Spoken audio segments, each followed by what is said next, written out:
আজকে সকালে রানিং করে আসার পর আমি দাঁড়িয়ে দাঁড়িয়ে বাচ্চাদের ফুটবল খেলা দেখছিলাম বেশ অনেকক্ষণ ধরে। তার কিছুক্ষণ পর আমি আমার সাইকেলটা নিয়ে বেরিয়ে পড়েছিলাম দোকানে যাওয়ার জন্য। প্রত্যেক দিনের মতো আজও আমি প্রথম ছিলাম। প্রথম কেন বলছি সেটা আগের ভিডিওগুলো দেখলে তোমরা বুঝতে পারবে। আমি তো দোকান তাড়াতাড়ি খুলে ফেললাম, বাট তোমরা তো তাড়াতাড়ি সাবস্ক্রাইব করছো না। তো তাড়াতাড়ি সাবস্ক্রাইব করো, আমার 1K সাবস্ক্রাইবার হতে আর কিছুটা বাকি আছে। আর হ্যাঁ, ভিডিওটা ভালো লাগলে অবশ্যই লাইক করে দিও। সকালবেলা দোকান খোলার পর দোকানে একটু ফাঁকাই থাকে, কারণ কাস্টমার কম থাকে। এরপর দাদা দোকানে এলে আমি সোজা স্টেশনে চলে যাই রাজাদার কাছ দিয়ে একটা অ্যালবাম ডেলিভারি নিতে। আর অ্যালবামটা ভালো করে দেখে নিয়ে আমি দোকানে নিয়ে চলে আসি। আর দোকানে অ্যালবামটা নিয়ে আসতেই মামা এই কাগজের ভিতরে যে হাওয়াগুলো ছিল সেগুলো ফাটাতে লাগলো।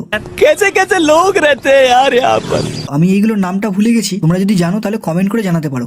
One eternity later. এরপর বৈকেল বেলা আবার সাইকেল নিয়ে বেরিয়ে পড়লাম, কিন্তু সেটা দোকানে যাওয়ার জন্য না, বর্ধমান যাওয়ার জন্য। হ্যাঁ, সেটা অবশ্যই দোকানের কাজ নেই। ট্রেনে উঠে মনে হলো সেই জনসমুদ্রের মাঝে আমি একা দাঁড়িয়ে আছি, আর আমার পাশে আছে এই গজার ব্যাগটা। वाह क्या सीन है। বর্ধমান স্টেশনে নামতেই সেই রাস্তাটা দিয়ে এলাম যেখানে কোনো টিটি থাকে না। আমি কাজের জায়গায় গিয়ে কাজ কমপ্লিট করে আবার স্টেশনে চলে আসলাম। আমার ট্রেন নিয়েছিল 3 নম্বর প্ল্যাটফর্মে। প্রায় 5:50 ট্রেনটা ছাড়ার কথা ছিল, কিন্তু একটুখানি লেট করেছিল। তাই আমি একটা বিস্কুট কিনে বসে বসে খাচ্ছিলাম। সো আমি তো যখন বাড়ি যাই, তোমরা এরকম মিল ব্লগ দেখার জন্য সাবস্ক্রাইব করো। টাটা।